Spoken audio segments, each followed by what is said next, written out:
Jagan liquor scam లో ఇరుక్కున్నారు. Chandrababu mines భూకుంభకోణంలో ఇరుక్కున్నారు. ప్రభుత్వ ఉద్యోగస్తులకు 12వ పీఆర్సీ వెంటనే ప్రకటించాలి. కేంద్ర మాజీ మంత్రి, కాంగ్రెస్ సీనియర్ నాయకులు చింతామోహన్ డిమాండ్. ఈ సందర్భంగా కాకినాడ కలెక్టర్ కార్యాలయం నందు కాంగ్రెస్ శ్రేణులతో కలిసి భారీ ధర్నా నిర్వహించారు. అనంతరం చింతామోహన్ మీడియాతో మాట్లాడుతూ ఏపీలో 2020 ఎన్నికల్లో ప్రాంతీయ పార్టీలైన వైసీపీ, టీడీపీ తుడిచిపెట్టుకుపోవడం ఖాయమని, తమిళనాడు ఎన్నికల ఫలితాలు ఆంధ్రప్రదేశ్లో పునరావృతం అవుతాయని జోస్యం తెలిపారు. 6 లక్షల మంది ప్రభుత్వ ఉద్యోగస్తులు కష్టాల్లో ఉన్నారు, బాధల్లో ఉన్నారు, చెప్పుకోలేకపోతున్నారు. వాళ్ళకి పీఆర్సీ 12వ పీఆర్సీని వెంటనే ప్రకటించాలని మేము కాంగ్రెస్ పార్టీ తరఫున డిమాండ్ చేస్తున్నాం. ఎందుకు 12వ పీఆర్సీని ప్రకటించాలి? ప్రభుత్వం ప్రతి 5 సంవత్సరాలకు ఒక్కసారి పీఆర్సీని ప్రకటించాలి. 8 సంవత్సరాలు అయినా కూడా ఇప్పటి వరకు ప్రకటించకపోవడం తప్పు. వాళ్ళకి దాదాపుగా 30,000 కోట్ల రూపాయలు అప్పుల్లో ఉన్నారు రాష్ట్ర ప్రభుత్వం. అనవసరమైన ఖర్చులు పెడుతున్నారు.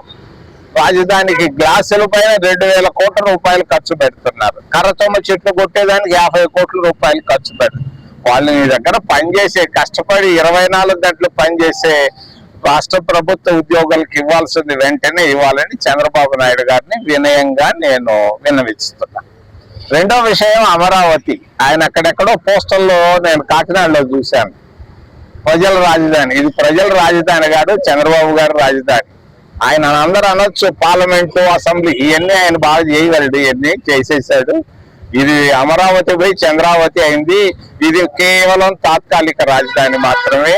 జాగ్రత్త, డబ్బు ఖర్చు పెట్టబాకు చంద్రబాబు నాయుడు గారు. ఎక్కువగా ఏదో ఖర్చు పెట్టుకో, 100 కోట్లు 200 కోట్లు, అంతకంటే మించబాకు. లక్షల కోట్లు పోవడం ప్రమాదకరం, రాష్ట్రానికి మంచిది కాదు.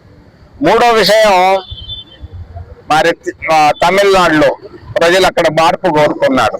2 ప్రాంతీయ పార్టీలు ఉన్నాయి. ఏడీఎంకే ఓడిపోయింది, మరి డిఎంకే ఓడిపోయింది. ఇక్కడ కూడా జగన్ పార్టీ, చంద్రబాబు 2 పార్టీలు ఓడిపోవడం ఖాయం. కాంగ్రెస్ పార్టీ అధికారంలోకి రావడం ఖాయం. అక్కడ టీవీకే కూడా ప్రాంతీయ పార్టీతో కలిసి వెళ్తారు. ఏదైనా భవిష్యత్తులో నేనేమి ఆస్ట్రాలజన్ కాదా, జ్యోతిష్కుని కాదు, చెప్పలేదు.